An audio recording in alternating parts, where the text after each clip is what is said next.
Soy Gabriel Ureta. Soy Fátima Gracia de Vargas y esto es Sonidos de Infraestructuras. Cuando visitas algunas ciudades como Nueva York, a menudo es normal preguntarse ¿cómo habrá llegado hasta aquí ese enorme rascacielos?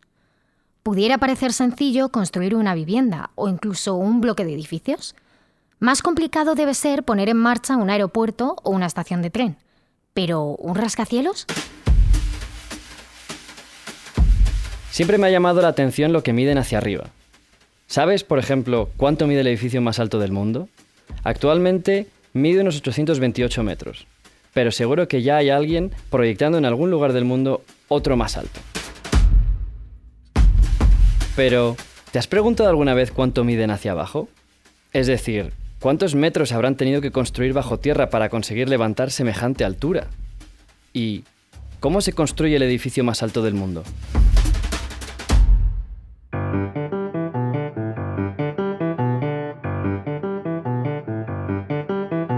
El ser humano siempre busca superarse. Lo vemos en todos los ámbitos de la vida. Queremos encontrar la red de Internet más rápida, los coches más sostenibles y también construir los edificios más altos. El primer edificio que podemos considerar como rascacielos es el Home Insurance Building. Se construyó en Chicago entre 1884 y 1885 y fue diseñado por el estadounidense William LeBaron Jenney. Constaba de 10 plantas, una auténtica pasada para aquella época. Pero, ¿por qué se construyen rascacielos? ¿Es solo un tema estético? Más allá de las vistas y del atractivo turístico que dan a las ciudades, ¿tienen algún impacto en nuestro mundo? La razón de su construcción suele ser el máximo aprovechamiento económico del suelo, en las zonas altamente densificadas dentro de las ciudades. Por ello, suelen encontrarse múltiples rascacielos agrupados en las zonas comerciales o en residenciales de gran potencial, donde el valor del suelo es elevado. Entre las razones del crecimiento de este tipo de edificios, podemos encontrar cuestiones de índole inmobiliaria, debido a las limitaciones de los solares disponibles en ubicaciones premium, e incluso razones también de sostenibilidad, que los rascacielos son un elemento de densificación en la que existe un aprovechamiento de los servicios urbanos que nos ofrecen y que aprovechan el colectivo que reside en ellos. Eduardo Ortega es jefe del Departamento de Arquitectura dentro de la Dirección Técnica de Ferrovial Construcción y da apoyo tanto a la parte de proyecto como a la parte de ejecución de obra en la empresa. Tras aquella primera experiencia de rascacielos, siguieron creciendo y dejando momentos y fotografías icónicas en la cultura popular de todo el mundo. ¿Recuerdas esa imagen con los obreros en las vigas de un edificio almorzando? La fotografía se publicó por primera vez el 2 de octubre de 1932 en el New York Herald Tribune. Estaban sentados a 200 metros de altura, en el piso 69 del Rockefeller Center de Nueva York, sin ningún tipo de medida de seguridad. Por no llevaban ni casco. ¿Te imaginas algo así ahora? Bueno, la seguridad y salud pienso que es algo que ha estado progresando mediante los años. Y yo empecé en la construcción de casas hace 20 años. Y en estos 20 años he mirado yo mismo la madurez de la seguridad y salud en la construcción. Siempre ha sido importante, pero miramos también esas fotos icónicas de los 20, 30 de los trabajadores en los rascacielos y pensamos, ellos no tenían en mente la seguridad y salud. Pero me imagino que llevaban consigo todos siempre entendiendo que estaban arriesgándose la vida todos los días. Y la seguridad era algo que se preocupaban ellos mismos. Pero ha cambiado. También la empresa tiene un deber de planificar que sea un proyecto, un trabajo seguro para nuestros trabajadores y nuestros subcontratistas. Y ha madurado de la seguridad y salud propia a, las leyes han cambiado durante estos 100 años, ¿no? Bueno, la seguridad total nos encantaría. En el diseño intentamos, por medios de ingeniería, poder tener una secuencia de trabajos para disminuir el riesgo de estar amontonados. Planificar los métodos de construcción. En la edificación de altura, en los rascacielos, hay varias cosas que son muy importantes. Primero es cómo entran los materiales en el edificio. ¿Cómo vamos a subirlos arriba? ¿Cómo vamos a mover las personas, los trabajadores, dentro de la edificación y arriba y abajo? Entonces, en la planificación es importantísimo tener en cuenta todo lo que es la movida de personas, la movida de materiales, de una manera segura. Y esto se logra mediante la planificación. Benjamín Juárez es el director de Seguridad, Salud y Bienestar de Ferrovial. En esos primeros años, la construcción en altura era toda una incógnita. Edificios de 20 y 30 plantas fueron considerados rascacielos, cosa que actualmente nos parecería una locura. En Europa, el primero que se construyó tenía solo 10 plantas y 43 metros. Fue en Rotterdam. En España, el primero de la época moderna fue el edificio Telefónica en Madrid, que tardó casi 3 años en construirse y que sumaba un total de 89 metros y 15 pisos. Pensando de nuevo en nuestra imagen y teniendo en cuenta el tamaño de los rascacielos y cómo han ido aumentando a medida que pasaban los años, ¿cómo es trabajar en altura? Si el edificio mide 300 metros, ¿necesitaríamos unas grúas de 300 metros de alto? Imagina tener que subir hasta allí arriba todo el material para poder poner en marcha la obra. Las grúas van creciendo mediante siguiendo el crecimiento de la edificación. Nos imaginemos como un juego de Lego. Se va construyendo más y más alto, conectado al edificio cada piso, y al añadir más pisos se añaden más y más partes de la grúa. Están siendo construidas sobre sí misma a la medida que va creciendo la edificación.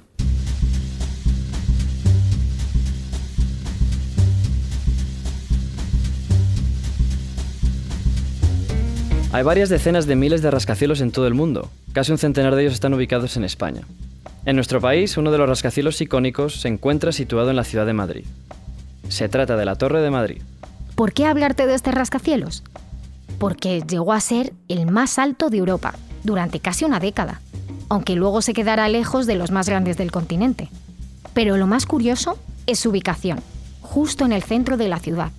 El proyecto se puso en marcha en plena Gran Vía, una de las calles más transitadas, probablemente del país. ¿Cómo de significativo fue esto en el momento de su construcción? ¿Hasta qué punto influye el terreno y el tamaño de la parcela a la hora de construir un rascacielos? ¿Qué se debe tener en cuenta en un proyecto como este? Para el diseño de un rascacielos debemos considerar principalmente dos factores. Cuestiones estéticas, ser un edificio icónico con una presencia en el skyline de la ciudad, alterándolo y definiéndolo, y obviamente cuestiones técnicas, cimentación y estructura, en especial relevancia al tema del sismo y del viento. También destacar por las condiciones de la parcela, la resistencia del terreno, que seguramente debamos diseñar una cimentación profunda mediante pilotes, y la presencia de agua, el denominado nivel freático. Se construye incluso en condiciones de terrenos muy desfavorables, por ejemplo en México DF, que se construye sobre una laguna arcillosa, o con acciones sísmicas pues muy importantes, como puede ser Japón, Chile o la costa oeste de Estados Unidos. Respecto a las relaciones de tamaño impuestos respecto a la parcela, pues no encontramos ningún condicionante, porque podemos ver parcelas de tamaño muy reducido donde se elevan edificios a priori casi impensables desde el punto de vista de altura. Normalmente los rascacielos son edificios pues, con gran esbeltez, que tienen una gran relación de altura frente a su base. El arquitecto tiene que saber entender el sitio, el lugar, el compromiso urbano con la ciudad, con el contexto construido inmediato, para saber cuál va a ser la imagen, la morfología y la espacialidad de su edificio. Y el arquitecto también tiene que entender el programa de necesidades y de recintos, pero tiene que saber ver aquello que el programa no dice. Nosotros siempre buscamos, porque sabemos que lo más importante del edificio no viene escrito en el programa, sino son cosas que hay que descubrir. Con esta información se arma un partido general, una base conceptual sobre la cual definir el diseño del proyecto. Trabajamos con maquetas físicas reales, trabajamos con modelaciones en 3D. Cuando estos edificios son de una escala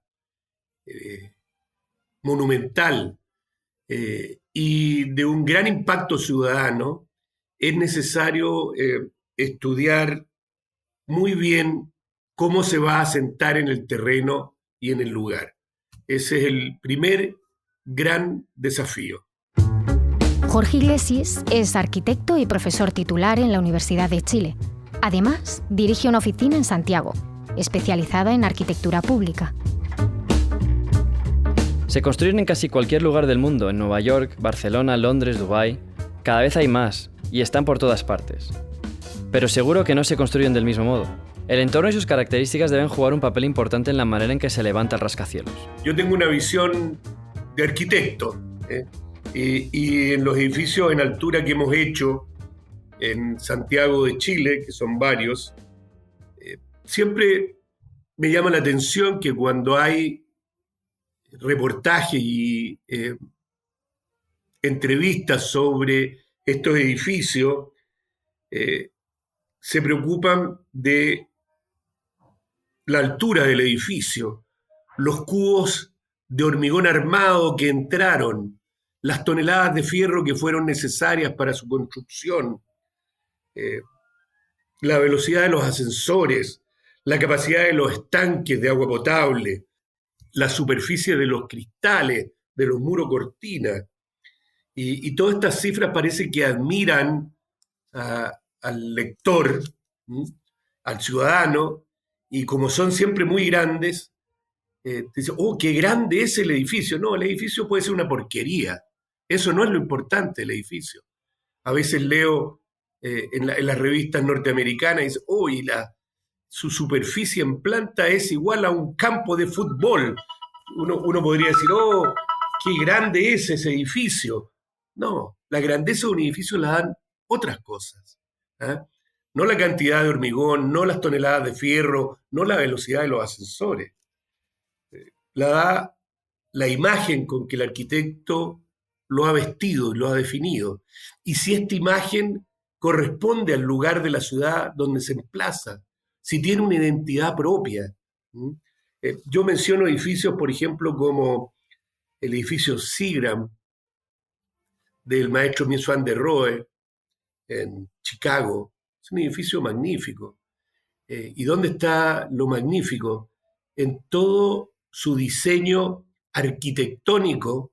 Nadie se preocupa de la cantidad de metros cuadrados de cristales o el peso de los ascensores y su velocidad, sino la forma como llega al suelo, la forma como se remata, la forma como conversa con los edificios cercanos. El edificio para la Fundación Ford en Nueva York, de Kevin Roche, es un edificio magnífico.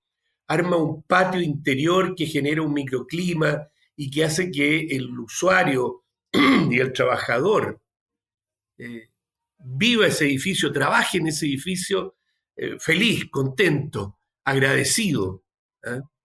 Entonces, para un gran edificio es necesario tener grandes ideas. No solo manejar los aspectos constructivos y estructurales.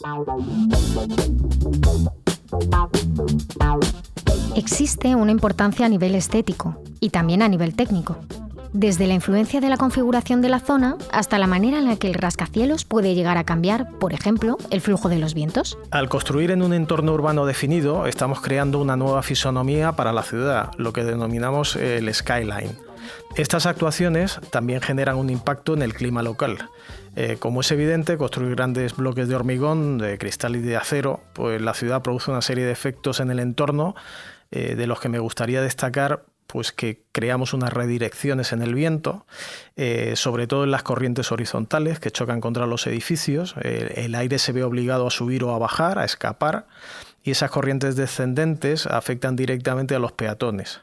Dependiendo de cómo estén colocados los edificios en ese entorno, su orientación, el espacio que ocupen, pues se pueden producir fenómenos ventosos o pasillos de viento en calles estrechas, como se denomina el efecto Venturi. Una calle que forma pues, una especie de tubo, ¿no? Por lo que el viento circula a mayor velocidad. De ahí que en invierno pues, las rachas de viento puedan ser fuertes en estas zonas y además el viento provoca pues, una sensación térmica pues, muy baja. También se pueden producir otros fenómenos climáticos que en las zonas de rascacielos, que son las denominadas islas de calor. En la época estival, cuando los termómetros suben por encima de los 35 o 40 grados, el calor queda atrapado en el asfalto y los propios edificios, al tener una zona de gran altura, pues evita ese enfriamiento nocturno, ¿no? De ahí que esas zonas que albergan esas megaconstrucciones de hormigón, los grados pues, de los termómetros suban y no solo las temperaturas diurnas, sino también las nocturnas, ¿no? Evitando esa evaporación. En las zonas financieras en las cuales abundan este tipo de rascacielos, el suelo también se calienta mucho y confluyen una serie de factores también, como puede ser el tráfico rodado o incluso actividad industrial cercana, por lo que si se juntan estos efectos, que son terribles, se puede producir lo que se denomina una inversión térmica, ¿no? La inversión térmica lo que hace es que el aire frío esté más abajo y el aire caliente esté más arriba, que esto es una anomalía porque lo natural es lo contrario. Entonces se forma una especie de tapadera que lo que hace es que no se permite que el aire suba hacia arriba y se disperse, por ejemplo, la contaminación, ¿no? Esto suele producirse a primeras horas de la mañana, normalmente en las grandes urbes, en la hora punta de tráfico, o como con las famosas boinas que tenemos en las ciudades.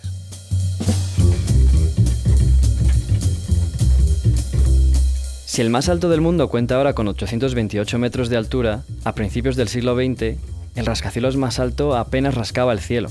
El Singer Building de Nueva York, inaugurado en 1908, medía 187 metros y tenía 47 pisos. A finales de ese mismo siglo XX, en 1998, en Malasia se inauguró el rascacielos más alto del mundo, y lo fue hasta 2004 con sus 452 metros de altura. Son las Torres Petronas de Kuala Lumpur.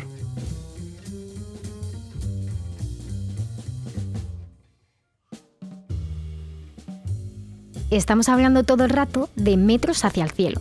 Pero, ¿cuánto mide un rascacielos hacia abajo? Y esto es como un árbol que uno no ve el esplendor de sus raíces.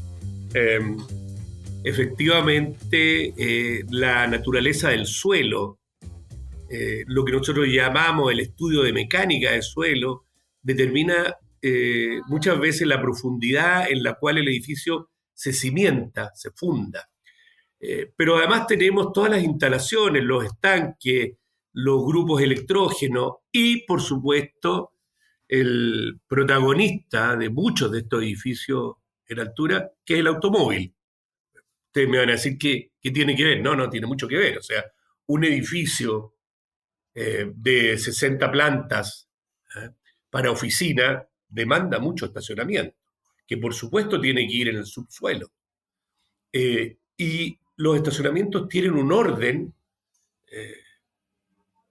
que hay que saber manejar para hacer buenas circulaciones, estacionar en forma expedita y clara, rampas de bajadas, de subidas. Entonces hay un mundo subterráneo que cualquiera de los edificios que me ha tocado hacer tienen 5 o 6 subterráneos sin ningún problema.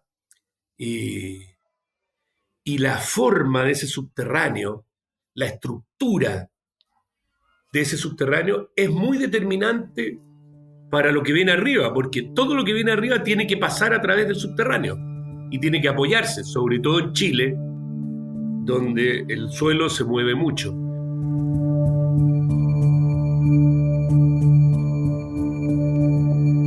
El asunto de la seguridad, con la evolución de la tecnología y ese plus de importancia que se da desde las empresas, se ha convertido en algo vital a lo largo de todo el proceso. Pero seguro que existe un momento en el que la cosa se pone más tensa. Ese punto de no retorno en el que todos deben tener los ojos bien abiertos, para evitar errores y brechas en la seguridad.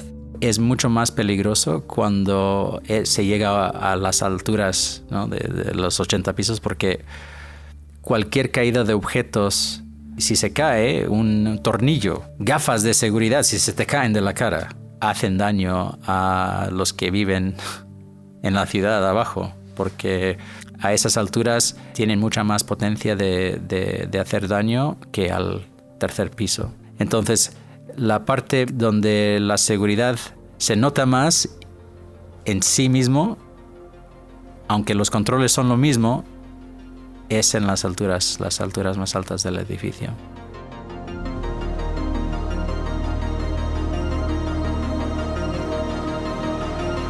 También han ido evolucionando a lo largo del tiempo el gusto y el diseño. Los acabados, la estética de los edificios, todo lo relacionado con los revestimientos. Algunos se visten de lujo y otros apuestan más por adecuarse al entorno del lugar en el que están proyectados. Pero lo que todos tienen en común es la vida dentro de esas 4 paredes, si es que las podemos llamar así. Cuando uno hace un rascacielos o hace cualquier edificio, sobre todo si tiene un compromiso urbano, un compromiso social, la relación con el contexto, la forma como busca conversar con lo construido, con la trama urbana, con las calles, el sentido de su diseño y la imagen, es muy importante. Es muy importante en estos edificios que miden cientos de metros de alto, la forma como el edificio llega al suelo. En algunos casos hay ejemplos muy insensibles donde ¡paf! Cae, digamos, al pavimento de la calle. Y hay otros casos magníficos donde sabe llegar al suelo, es amable con el ciudadano, con el peatón. Es un gusto poder entrar a ese edificio. Es claro, es luminoso, es dinámico, es continuo. De la misma manera, estos grandes edificios tienen que saber rematarse y que no parezca que el presupuesto llegó hasta el piso 103 y ahí terminaron, sino que se note que el edificio fue pensado para terminar ahí, para rematar ahí, para que su diseño lo contara y lo explicara.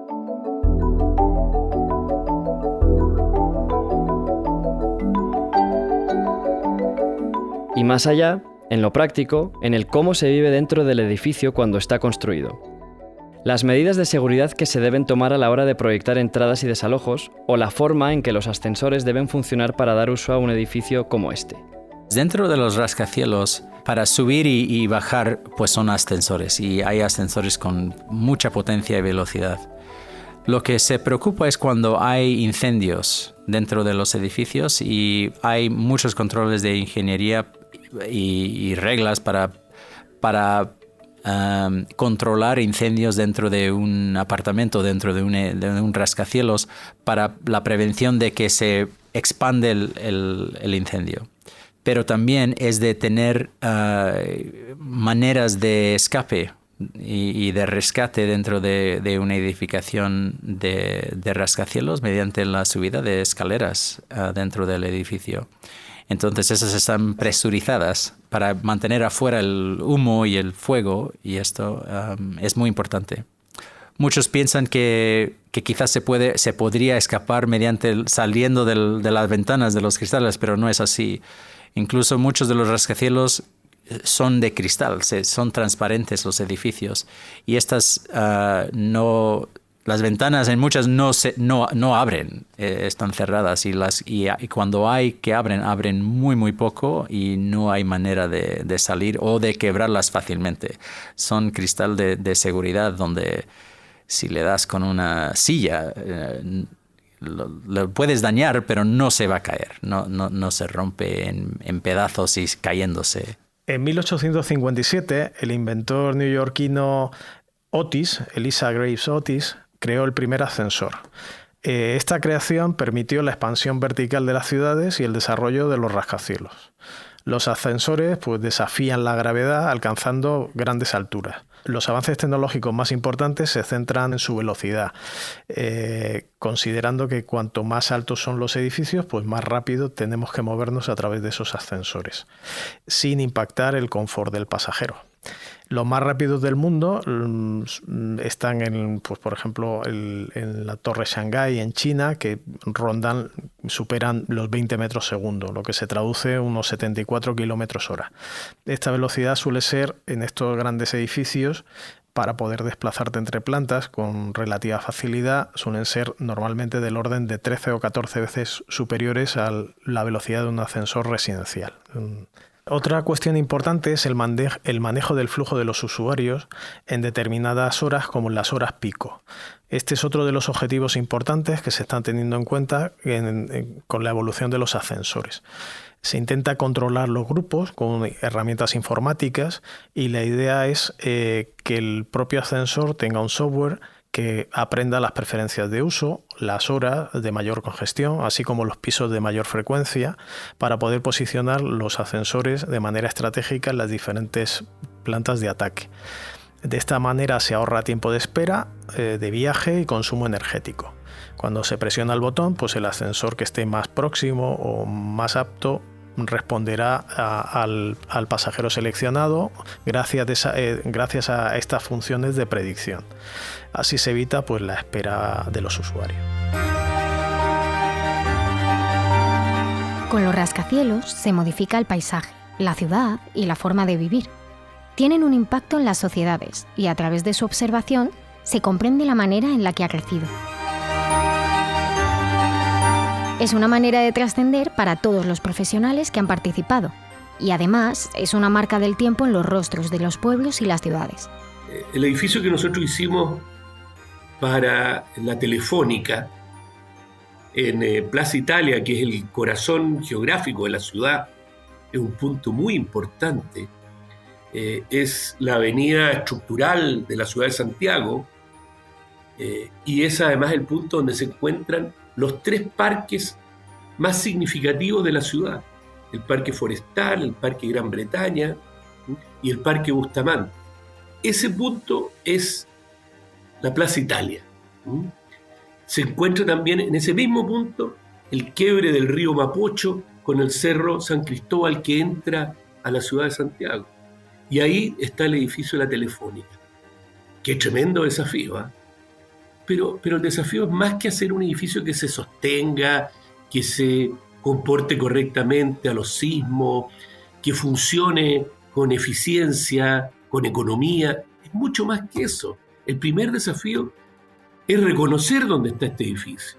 Entonces, este edificio de la Telefónica, en su diseño, conversa con la plaza. En su diseño se amarra con los edificios de Avenida Providencia, con los edificios de Avenida Bustamante, marca distintas escalas. Fíjense que este edificio, en su versión original, el primer piso era bastante más libre de lo que es hoy día. Era una gran plaza que visualmente unía los 3 parques. Entonces uno entraba abajo el edificio y se veían los 3 parques. Era muy bonito. Después, por condiciones de seguridad, hubo que empezar a cerrar todo eso. Cuando estábamos construyendo el edificio de la Telefónica, que durante muchos años fue el más alto de Chile, fue el primer atentado a las Torres Gemelas. No sé si ustedes lo recuerdan, que fue un atentado en un subterráneo, qué sé yo, y la Telefónica dijo: nosotros no queremos que pase mucha gente por debajo de nuestro edificio. Entonces se empezó a cerrar. Pero el proyecto original planteaba esa generosidad. Un proyecto público tiene que ser un regalo a la ciudad, tiene que hacer una oferta, tiene que aportar, tiene que mejorar el lugar donde se emplaza. No solamente alojar a la Telefónica con todas sus oficinas y en forma eficiente en su funcionamiento y operación. No.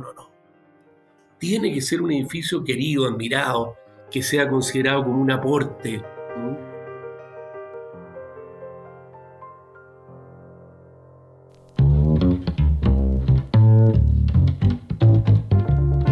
Gracias a Benjamin Juárez, Jorge Iglesias y Eduardo Ortega por hacer posible este episodio y seguir sumando en la innovación de la arquitectura, la ingeniería, la construcción y la seguridad y salud. Sonidos de Infraestructuras es una colaboración entre Ferrovial y Yes We Cast. Nuestro equipo incluye a Francisco Izuzquiza, Alberto Espinosa, Sergio F. Núñez, Luciano Branca, Kevin García King, José García Guaita, Arantxa Gulías, Claudia Castañón Piqueras, Bethany Ashcroft, María Ruano Najarro, Gabriel Ureta y a mí, Fátima Gracia de Vargas. Si te has quedado con ganas de más, puedes disfrutar de muchas más historias en nuestro podcast, Sonidos de Infraestructuras, o en nuestro blog. Soy Gabriel Ureta. Soy Fátima Gracia de Vargas y esto es Sonidos de Infraestructuras.